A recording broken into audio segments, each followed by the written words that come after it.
मेरे प्यारे देशवासियों, आप सभी को नमस्कार। कोटि कोटि नमस्कार। और मैं कोटि कोटि नमस्कार इसलिए भी कह रहा हूं कि 100 करोड़ वैक्सीन डोज के बाद आज देश नए उत्साह, नई ऊर्जा से आगे बढ़ रहा है। हमारे वैक्सीन कार्यक्रम की सफलता भारत के सामर्थ्य को दिखाती है, सबके प्रयास के मंत्र की शक्ति को दिखाती है। साथियों, 100 करोड़ वैक्सीन डोज का आंकड़ा बहुत बड़ा जरूर है, लेकिन इससे लाखों छोटी छोटी प्रेरक और गर्व से भर देने वाली अनेक अनुभव, अनेक उदाहरण जुड़े हुए हैं। बहुत सारे लोग पत्र लिखकर मुझसे पूछ रहे हैं कि वैक्सीन की शुरुआत के साथ ही कैसे मुझे यह विश्वास हो गया था कि इस अभियान को इतनी बड़ी सफलता मिलेगी। मुझे ये दृढ़ विश्वास इसलिए था क्योंकि मैं अपने देश के लोगों की क्षमताओं से भली भांति परिचित हूँ। मैं जानता था कि हमारे हेल्थ केयर वर्कर्स देशवासियों के टीकाकरण में कोई कोर कसर नहीं छोड़ेंगे। हमारे स्वास्थ्य कर्मियों ने अपने अथक परिश्रम और संकल्प से एक नई मिसाल पेश की। उन्होंने इनोवेशन के साथ अपने दृढ़ निश्चय से मानवता की सेवा का एक नया मानदंड स्थापित किया। उनके बारे में अनगिनत उदाहरण है जो बताते हैं कि कैसे उन्होंने तमाम चुनौतियों को पार करते हुए अधिक से अधिक लोगों को सुरक्षा कवच प्रदान किया। हमने कई बार अखबारों में पढ़ा है, बाहर भी सुना है कि इस काम को करने के लिए हमारे इन लोगों ने कितनी मेहनत की है। एक से बढ़कर एक अनेक प्रेरक उदाहरण हमारे सामने हैं। मैं आज मन की बात के श्रोताओं को उत्तराखंड के बागेश्वर की एक हेल्थ वर्कर पूनम नौटियाल जी से मिलवाना चाहता हूँ। साथियों, ये बागेश्वर उत्तराखंड की उस धरती से है जिस उत्तराखंड ने 100% पहला डोज लगाने का काम पूरा कर दिया है। उत्तराखंड सरकार भी इसके लिए अभिनंदन की अधिकारी है क्योंकि बहुत दुर्गम क्षेत्र है, कठिन क्षेत्र है। वैसे ही हिमाचल ने भी ऐसी कठिनाइयों में 100% डोज का काम कर लिया है। मुझे बताया गया है कि पूनम जी ने अपने क्षेत्र के लोगों के वैक्सीनेशन के लिए दिन रात मेहनत की है। पूनम जी नमस्ते। सर प्रणाम। पूनम जी, अपने बारे में बताइए जरा देश के श्रोताओं को। सर मैं पूनम नौटियाल हूँ। सर मैं उत्तराखंड के बागेश्वर डिस्ट्रिक्ट में चामी कोराली सेंटर में कार्यरत हूँ। सर मैं एक एएनएम हूँ। पूनम जी, मेरा सौभाग्य है, मुझे बागेश्वर आने का अवसर मिला था। वो एक प्रकार से तीर्थ क्षेत्र रहा है, तो वहाँ पुरातन मंदिर वगैरह भी मैं बहुत प्रभावित हुआ था कि उस सदियों पहले कैसे लोगों ने काम किया होगा। हाँ जी सर। पूनम जी, क्या आपने अपने क्षेत्र के सभी लोगों का वैक्सीनेशन करवा लिया है? हाँ जी सर, सभी लोगों का हो चुका है। आपको किसी प्रकार की दिक्कत का भी सामना करना पड़ा क्या? हाँ जी सर। सर हम लोग जैसे बारिश होती थी वहाँ पे और रोड ब्लॉक हो जाती थी सर, नदी पार करके गए हैं सर हम लोग ना। और सर घर घर गए हैं, जैसे एनएचसीवीसी के अंतर्गत हम लोग घर घर गए हैं जो लोग सेंटर में नहीं आ सकते थे, जैसे बुजुर्ग लोग और दिव्यांग लोग, गर्भवती महिलाएं, धात्री महिलाएं, ये लोग सर। लेकिन वहां तो पहाड़ों पर घर भी बहुत दूर दूर होते हैं, जी तो एक दिन में कितना कर पाते थे आप? सर, किलोमीटर के हिसाब 10 किलोमीटर, कभी 8 किलोमीटर। खैर, ये जो तराई में रहने वाले लोग हैं उनको ये समझ नहीं आएगा कि 8-10 किलोमीटर क्या होता है। मुझे मालूम है पहाड़ के 8-10 किलोमीटर मतलब पूरा दिन चला जाता है। हाँ जी। लेकिन एक दिन में, क्योंकि बड़ा मेहनत का काम है और वैक्सीनेशन का सारा सामान उठा करके जाना, आपके साथ कोई सहायक रहते थे कि नहीं? हाँ जी, टीम मेंबर हम लोग 5 लोग रहते सर ना। हाँ। तो उसमें डॉक्टर हो गए, फिर एएनएम हो गई, फार्मासिस्ट हो गए, आशा हो गई और डाटा एंट्री ऑपरेटर हो गए। अच्छा, वो डाटा एंट्री वहाँ कनेक्टिविटी मिल जाती थी या फिर बागेश्वर आने के बाद करते थे? सर कहीं कहीं मिल जाती है, कहीं कहीं बागेश्वर आने के बाद करते थे हम लोग। अच्छा, मुझे बताया गया है पूनम जी कि आपने आउट ऑफ द वे जाकर लोगों का टीका लगवाया। ये क्या कल्पना आई आपके मन में, विचार कैसे आया और कैसे किया आपने? हम लोगों ने पूरी टीम ने संकल्प लिया था कि हम लोग एक भी व्यक्ति छूटना नहीं चाहिए, हमारे देश से कोरोना बीमारी दूर भागनी चाहिए। मैंने और आशा ने मिलकर प्रत्येक व्यक्ति के हम लोगों ने गांव वाइज ड्यू लिस्ट बनाई। फिर उसके हिसाब से जो लोग सेंटर में आए उनको सेंटर में लगाया। फिर हम लोग घर घर गए हैं सर। फिर उसके बाद जो लोग छूटे हुए थे, जो लोग नहीं आ पाते सेंटर में। अच्छा, लोगों को समझाना पड़ता था? हाँ जी, समझाया। हाँ जी। लोगों का उत्साह है अभी भी वैक्सीन लेने का? हाँ जी सर, हाँ जी। अब तो सर लोग समझ गए हैं। फर्स्ट में बहुत दिक्कत हुई हम लोगों को समझाना पड़ता था कि ये जो वैक्सीन है सुरक्षित है और असरदार है। हम लोग भी लगा चुके हैं तो हम लोग तो ठीक हैं, आपके सामने हैं। और हमारे स्टाफ ने सबने लगा लिया है तो हम लोग ठीक हैं। कहीं पर वैक्सीन लगने के बाद किसी की शिकायत आई बाद में? नहीं नहीं सर, ऐसा कुछ नहीं हुआ। कुछ नहीं हुआ? जी। सबको संतोष था हाँ जी। कि ठीक हो गया? हाँ जी। चलिए, आपने बहुत बड़ा काम किया है और मैं जानता हूँ ये पूरा क्षेत्र कितना कठिन है। और पैदल चलना, पहाड़ों पे, एक पहाड़ पे जाओ फिर नीचे उतरो फिर दूसरे पहाड़ पे जाओ, घर भी दूर दूर, उसके बावजूद भी आपने इतना बढ़िया काम किया है। धन्यवाद सर, मेरे सौभाग्य सर आपसे बात हुई मेरी। आप जैसे लाखों हेल्थ वर्कर्स ने, उनके परिश्रम की वजह से ही भारत 100 करोड़ वैक्सीन डोज का पड़ाव पार कर सका है। आज मैं सिर्फ आपका ही आभार व्यक्त नहीं कर रहा हूँ, बल्कि हर उस भारतवासी का आभार व्यक्त कर रहा हूँ जिसने सबको वैक्सीन, मुफ्त वैक्सीन अभियान को इतनी ऊंचाई दी, कामयाबी दी। आपको, आपके परिवार को मेरी बहुत बहुत शुभकामनाएं। मेरे प्यारे देशवासियों, आप जानते ही हैं कि अगले रविवार 31 अक्टूबर को सरदार पटेल जी की जन्म जयंती है। मन की बात के हर श्रोता की तरफ से और मेरी तरफ से मैं लौह पुरुष को नमन करता हूं। साथियों, 31 अक्टूबर को हम राष्ट्रीय एकता दिवस के रूप में मनाते हैं। हम सभी का दायित्व है कि हम एकता का संदेश देने वाली किसी न किसी गतिविधि से जरूर जुड़े। आपने देखा होगा, हाल ही में गुजरात पुलिस ने कच्छ के लखपत किले से स्टैच्यू ऑफ यूनिटी तक बाइक रैली निकाली है। त्रिपुरा पुलिस के जवान तो एकता दिवस मनाने के लिए त्रिपुरा से स्टैच्यू ऑफ यूनिटी तक बाइक रैली कर रहे हैं। यानी पूरब से चलकर पश्चिम तक देश को जोड़ रहे हैं। जम्मू कश्मीर पुलिस के जवान भी उरी से पठानकोट तक ऐसी ही बाइक रैली निकालकर देश की एकता का संदेश दे रहे हैं। मैं इन सभी जवानों को सैल्यूट करता हूं। जम्मू कश्मीर के ही कुपवाड़ा जिले की कई बहनों के बारे में भी मुझे पता चला है। ये बहनें कश्मीर में सेना और सरकारी दफ्तरों के लिए तिरंगा सिलने का काम कर रही हैं। ये काम देशभक्ति की भावना से भरा हुआ है। मैं इन बहनों के जज्बे की सराहना करता हूं। आपको भी भारत की एकता के लिए, भारत की श्रेष्ठता के लिए कुछ न कुछ जरूर करना चाहिए। देखिएगा, आपके मन को कितनी संतुष्टि मिलती है। साथियों, सरदार साहब कहते थे कि हम अपने एकजुट उद्यम से ही देश को नई महान ऊंचाइयों तक पहुंचा सकते हैं। अगर हम में एकता नहीं हुई तो हम खुद को नई नई विपदाओं में फंसा देंगे। यानी राष्ट्रीय एकता है तो ऊंचाई है, विकास है। हम सरदार पटेल जी के जीवन से, उनके विचारों से बहुत कुछ सीख सकते हैं।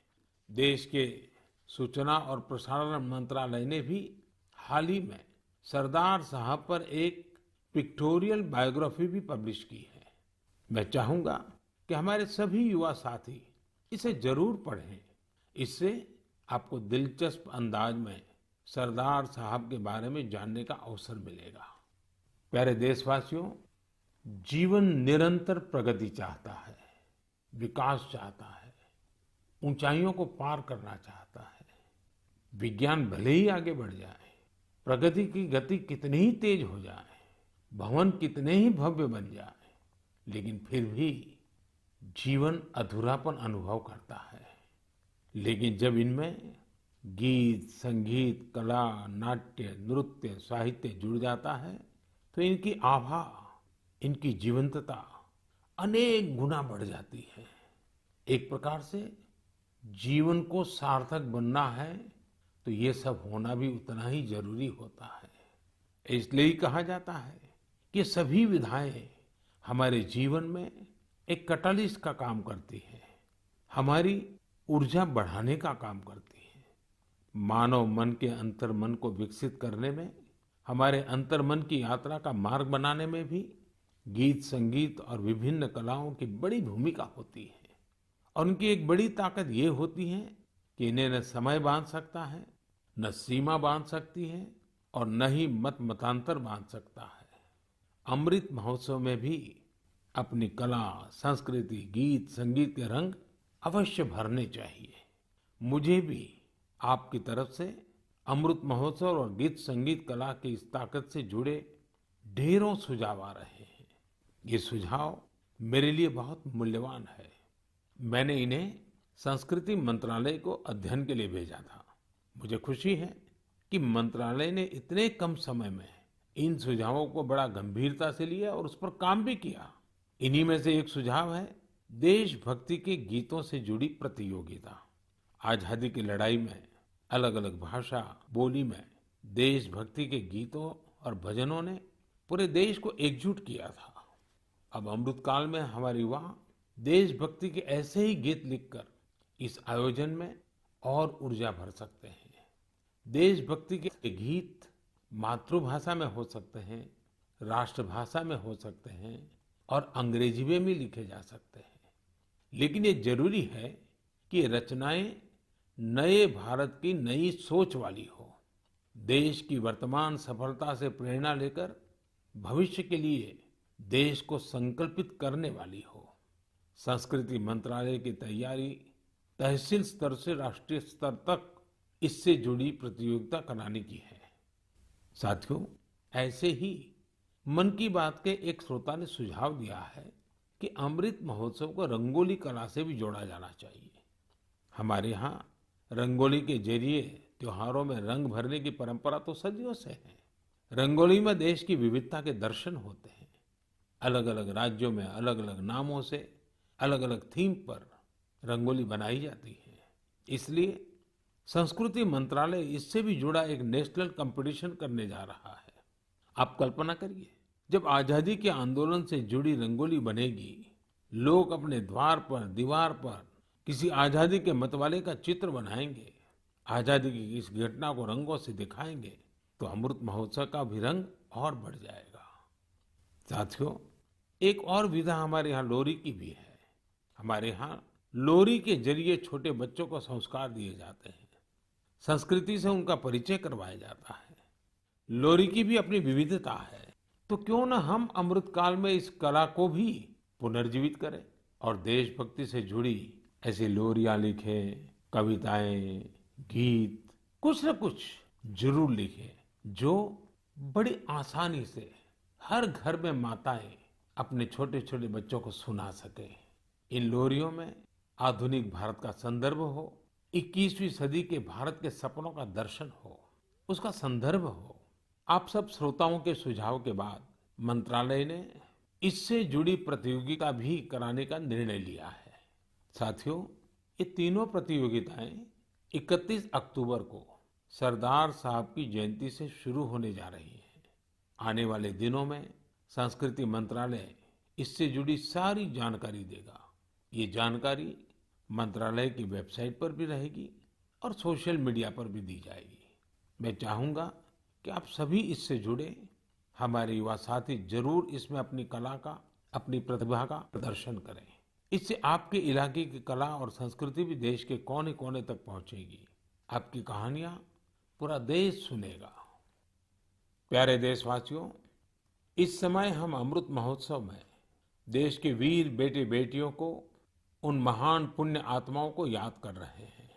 अगले महीने 15 नवंबर को हमारे देश के ऐसे ही महापुरुष, वीर योद्धा भगवान बिरसा मुंडा जी की जन्म जयंती आने वाली है।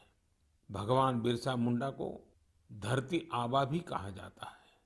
क्या आप जानते हैं कि इसका अर्थ क्या होता है? इसका अर्थ है धरती पिता। भगवान बिरसा मुंडा ने जिस तरह अपनी संस्कृति, अपने जंगल, अपनी जमीन की रक्षा के लिए संघर्ष किया, वो धरती आबा ही कर सकते थे। उन्होंने हमें अपनी संस्कृति और जड़ों के प्रति गर्व करना सिखाया। विदेशी हुकूमत ने उन्हें कितनी धमकियां दी, कितना दबाव बनाया, लेकिन उन्होंने आदिवासी संस्कृति को नहीं छोड़ा। प्रकृति और पर्यावरण से अगर हमें प्रेम करना सीखना है, तो उसके लिए भी धरती आबा भगवान बिरसा मुंडा हमारी बहुत बड़ी प्रेरणा है। उन्होंने विदेशी शासन के हर उस नीति का पुरजोर विरोध किया जो पर्यावरण को नुकसान पहुंचाने वाली थी। गरीबी और मुसीबत से घिरे लोगों की मदद करने में भगवान बिरसा मुंडा हमेशा आगे रहे। उन्होंने सामाजिक बुराइयों को खत्म करने के लिए समाज को जागरूक भी किया। उल गुलान आंदोलन में उनके नेतृत्व को भला कौन भूल सकता है।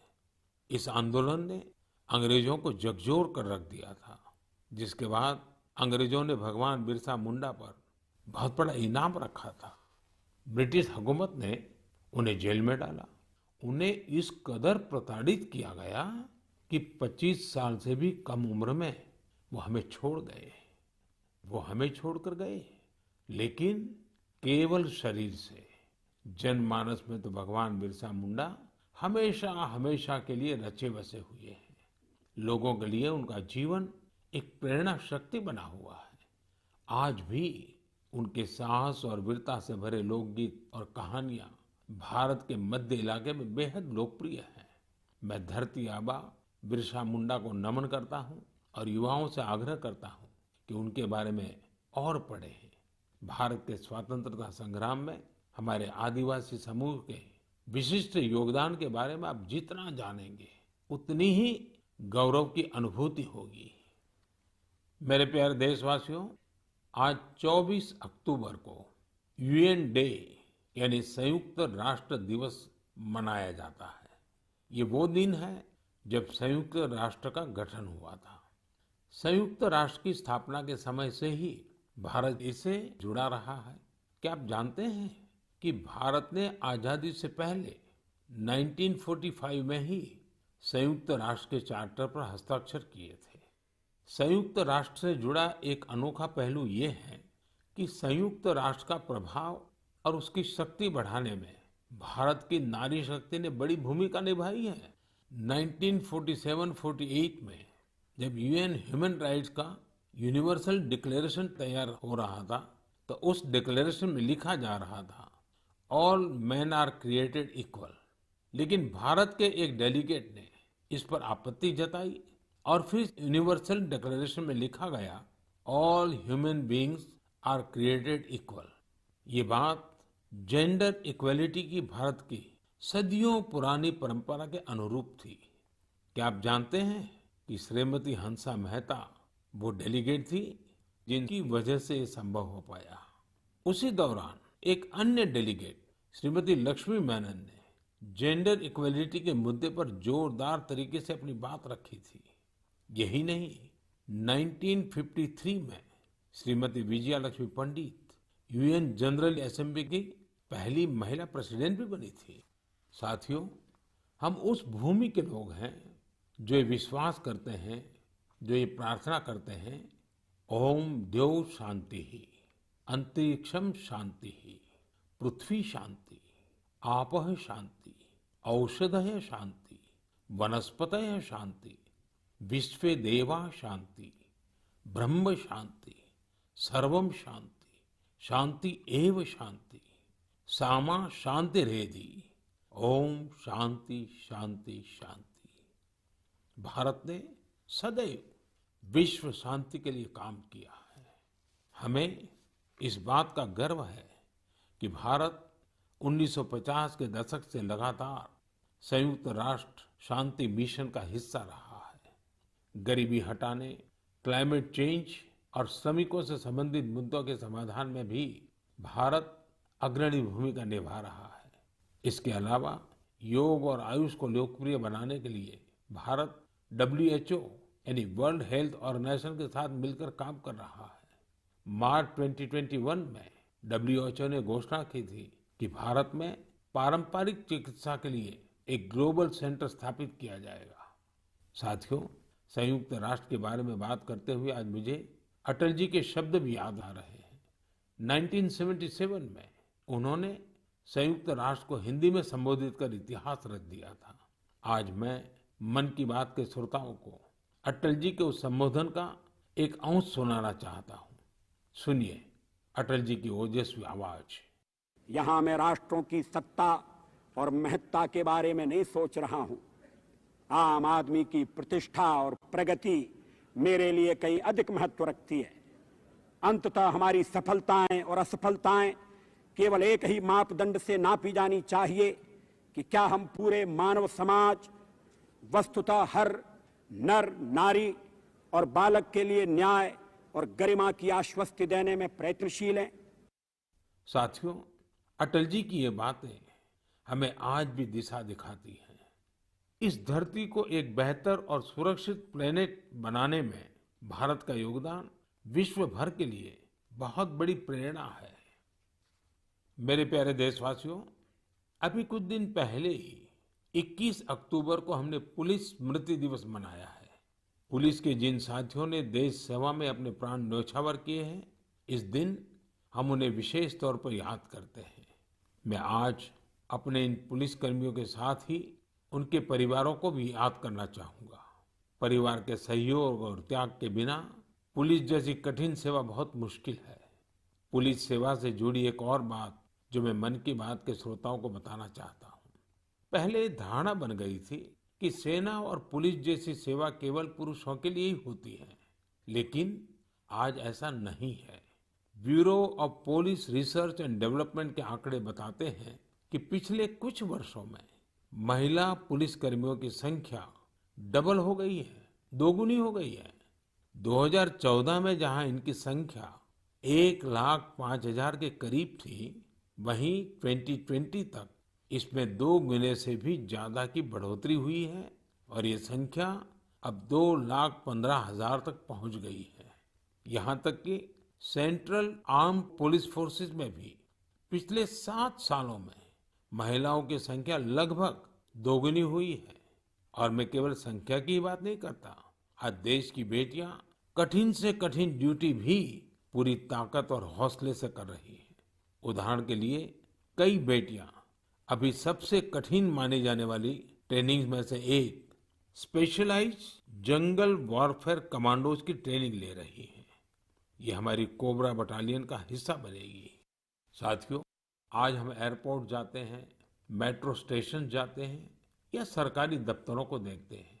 सीआईएसएफ की जांबाज महिलाएं हर संवेदनशील जगह की सुरक्षा करते दिखाई देती हैं। इसका सबसे सकारात्मक असर हमारे पुलिस बल के साथ साथ समाज के मनोबल पर भी पड़ रहा है। महिला सुरक्षा कर्मियों की मौजूदगी से लोगों में, विशेषकर महिलाओं में, सहज ही एक विश्वास पैदा होता है। वे उनसे स्वाभाविक रूप से खुद को जुड़ा महसूस करती हैं। महिलाओं की संवेदनशीलता की वजह से भी लोग उन पर ज्यादा भरोसा करते हैं। हमारी ये महिला पुलिसकर्मी देश की लाखों और बेटियों के लिए भी रोल मॉडल बन रही है। मैं महिला पुलिसकर्मियों से अनुरोध करना चाहूंगा कि वे स्कूलों के खुलने के बाद अपने क्षेत्रों के स्कूलों में विजिट करें, वहां बच्चियों से बात करें। मुझे विश्वास है कि इस बातचीत से हमारी नई पीढ़ी को एक नई दिशा मिलेगी। यही नहीं, इससे पुलिस पर जनता का विश्वास भी बढ़ेगा। मैं आशा करता हूं कि आगे और भी ज्यादा संख्या में महिलाएं पुलिस सेवा में शामिल होगी, हमारे देश की न्यू एज पुलिसिंग को लीड करेगी। मेरे प्यारे देशवासियों, बीते कुछ वर्षों में हमारे देश में आधुनिक टेक्नोलॉजी का इस्तेमाल जिस तेजी से बढ़ा है, उस पर अक्सर मुझे मन की बात के श्रोता अपनी बातें लिखते रहते हैं। आज मैं ऐसे ही एक विषय की चर्चा आपसे करना चाहता हूँ जो हमारे देश, विशेषकर हमारे युवाओं और छोटे छोटे बच्चों तक की कल्पनाओं में छाया हुआ है। ये विषय है ड्रोन का, ड्रोन टेक्नोलॉजी का। कुछ साल पहले तक जब कहीं ड्रोन का नाम आता था तो लोगों के मन में पहला भाव क्या आता था? सेना का, हथियारों का, युद्ध का। लेकिन आज हमारे यहाँ कोई शादी बारात या फंक्शन होता है तो हम ड्रोन से फोटो और वीडियो बनाते हुए देखते हैं। ड्रोन का दायरा, उसकी ताकत सिर्फ इतने ही नहीं है, भारत दुनिया के उन पहले देशों में से है जो ड्रोन की मदद से अपने गांव में जमीन के डिजिटल रिकॉर्ड तैयार कर रहा है। भारत ड्रोन का इस्तेमाल ट्रांसपोर्टेशन के लिए करने पर बहुत व्यापक तरीके से काम कर रहा है। चाहे गांव में खेतीबाड़ी हो या घर पर सामान की डिलीवरी हो, आपातकाल में मदद पहुंचानी हो या कानून व्यवस्था की निगरानी हो, बहुत समय नहीं है जब हम देखेंगे कि ड्रोन हमारी इन सब जरूरतों के लिए तैनात होंगे। इनमें से ज्यादातर की तो शुरुआत भी हो चुकी है। जैसे कुछ दिन पहले गुजरात के भावनगर में ड्रोन के जरिए खेतों में नैनो यूरिया का छिड़काव किया गया। कोविड वैक्सीन अभियान में भी ड्रोन्स अपनी भूमिका निभा रहे हैं। इसकी एक तस्वीर हमें मणिपुर में देखने को मिली थी, जहां एक द्वीप पर ड्रोन से वैक्सीन पहुंचाई गई। तेलंगाना भी ड्रोन से वैक्सीन डिलीवरी के लिए ट्रायल्स कर चुका है। यही नहीं, अब इंफ्रास्ट्रक्चर के कई बड़े प्रोजेक्ट्स की निगरानी के लिए भी ड्रोन का इस्तेमाल हो रहा है। मैंने एक ऐसे यंग स्टूडेंट के बारे में भी पढ़ा है जिसने अपने ड्रोन की मदद से मछुआरों का जीवन बचाने का काम किया। साथियों, पहले इस सेक्टर में इतने नियम, कानून और प्रतिबंध लगाकर रखे गए थे कि ड्रोन की असली क्षमता का इस्तेमाल भी संभव नहीं था। जिस टेक्नोलॉजी को अवसर के तौर पर देखा जाना चाहिए था, उसे संकट के तौर पर देखा गया। अगर आपको किसी भी काम के लिए ड्रोन उड़ाना है तो लाइसेंस और परमिशन का इतना झंझट होता था कि लोग ड्रोन के नाम से ही तौबा कर लेते थे। हमने तय किया कि इस माइंडसेट को बदला जाए और नए ट्रेंड्स को अपनाया जाए। इसलिए इस साल 25 अगस्त को देश एक नई ड्रोन नीति लेकर आया। ये नीति ड्रोन से जुड़े वर्तमान और भविष्य की संभावनाओं के हिसाब से बनाई गई है। इसमें अब न बहुत सारे फॉर्म्स के चक्कर में पड़ना होगा, न ही पहले जितनी फीस देनी पड़ेगी। मुझे आपको बताते हुए खुशी हो रही है कि नई ड्रोन पॉलिसी आने के बाद कई ड्रोन स्टार्टअप्स में विदेशी और देशी निवेशकों ने निवेश किया है। कई कंपनियां मैन्युफैक्चरिंग यूनिट्स भी लगा रही हैं। आर्मी, नेवी और एयरफोर्स ने भारतीय ड्रोन कंपनियों को 500 करोड़ रुपए से ज्यादा के ऑर्डर भी दिए हैं। और ये तो अभी शुरुआत है। हमें यही नहीं रुकना है। हमें ड्रोन टेक्नोलॉजी में अग्रणी देश बनना है। इसके लिए सरकार हर संभव कदम उठा रही है। मैं देश के युवाओं से भी कहूंगा कि आप ड्रोन पॉलिसी के बाद बने अवसरों का लाभ उठाने के बारे में जरूर सोचें, आगे आएं। मेरे प्यारे देशवासियों, यूपी के मेरठ से मन की बात के एक श्रोता श्रीमती प्रभा शुक्ला ने मुझे स्वच्छता से जुड़ा एक पत्र भेजा है। उन्होंने लिखा है कि भारत में त्योहारों पर हम सभी स्वच्छता को सेलिब्रेट करते हैं। वैसे ही अगर हम स्वच्छता को हर दिन की आदत बना लें तो पूरा देश स्वच्छ हो जाएगा। मुझे प्रभा जी की बात बहुत पसंद आई। वाकई जहाँ सफाई है वहाँ स्वास्थ्य है, जहाँ स्वास्थ्य है वहाँ सामर्थ्य है, और जहाँ सामर्थ्य है वहाँ समृद्धि है। इसलिए तो देश स्वच्छ भारत अभियान पर इतना जोर दे रहा है। साथियों, मुझे रांची से सटे एक गांव सपारोम नया सराय, वहाँ के बारे में जानकर बहुत अच्छा लगा। इस गांव में एक तालाब हुआ करता था, लेकिन लोग इस तालाब वाली जगह को खुले में शौच के लिए इस्तेमाल करने लगे थे। स्वच्छ भारत अभियान के तहत जब सबके घर में शौचालय बन गया तो गांव वालों ने सोचा कि क्यों न गांव को स्वच्छ करने के साथ साथ सुंदर बनाया जाए। फिर क्या था, सबने मिलकर तालाब वाली जगह पर पार्क बना दिया। आज वो जगह लोगों के लिए, बच्चों के लिए एक सार्वजनिक स्थान बन गई है। इससे पूरे गांव के जीवन में बहुत बड़ा बदलाव आया है। मैं आपको छत्तीसगढ़ के देऊर गांव की महिलाओं के बारे में भी बताना चाहता हूँ। यहाँ की महिलाएं एक स्वयं सहायता समूह चलाती हैं और मिलजुल कर गांव के चौक चौराहों, सड़कों और मंदिरों की सफाई करती हैं। साथियों, यूपी के गाजियाबाद के रामवीर तंवर जी को लोग पॉन्डमैन के नाम से जानते हैं। रामवीर जी तो मैकेनिकल इंजीनियरिंग की पढ़ाई करने के बाद नौकरी कर रहे थे, लेकिन उनके मन में स्वच्छता की ऐसी अलग जगी कि वो नौकरी छोड़कर तालाबों की सफाई में जुट गए। रामवीर जी अब तक कितने ही तालाबों की सफाई करके उन्हें पुनर्जीवित कर चुके हैं। साथियों, स्वच्छता के प्रयास तभी पूरी तरह सफल होते हैं जब हर नागरिक स्वच्छता को अपनी जिम्मेदारी समझे। अभी दीपावली पर हम सब अपनी घर की साफ सफाई में तो जुटने ही वाले हैं, लेकिन इस दौरान हमें ध्यान रखना है कि हमारे घर के साथ हमारा आस पड़ोस भी साफ रहे।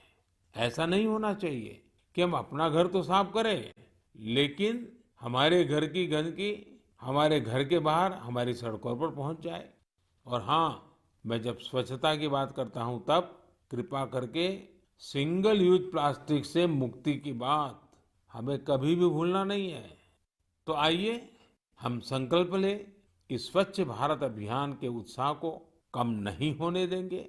हम सब मिलकर अपने देश को पूरी तरह स्वच्छ बनाएंगे और स्वच्छ रखेंगे। मेरे प्यारे देशवासियों, अक्टूबर का पूरा महीना ही त्योहारों के रंगों में रंगा रहा है और अब से कुछ दिन बाद दिवाली तो आ ही रही है। दिवाली, उसके बाद फिर गोवर्धन पूजा, फिर भाई दूज, ये 3 त्योहार तो होंगे ही होंगे। इसी दौरान छठ पूजा भी होगी। नवंबर में ही गुरु नानक देव जी की जयंती भी है। इतने त्योहार एक साथ होते हैं तो उनकी तैयारियां भी काफी पहले से शुरू हो जाती हैं। आप सब भी अभी से खरीदारी का प्लान करने लगे होंगे, लेकिन आपको याद है ना, खरीदारी मतलब वोकल फॉर लोकल। आप लोकल खरीदेंगे तो आपका त्योहार भी रोशन होगा और किसी गरीब भाई बहन, किसी कारीगर, किसी बुनकर के घर में भी रोशनी आएगी। मुझे पूरा भरोसा है जो मुहिम हम सब ने मिलकर शुरू की है, इस बार त्योहारों में और भी मजबूत होगी। आप अपने यहाँ के जो लोकल प्रोडक्ट्स खरीदें, उनके बारे में सोशल मीडिया पर शेयर भी करें, अपने साथ के लोगों को भी बताएं। अगले महीने हम फिर मिलेंगे और फिर ऐसे ही ढेर सारे विषयों पर बात करेंगे। आप सभी का बहुत बहुत धन्यवाद। नमस्कार।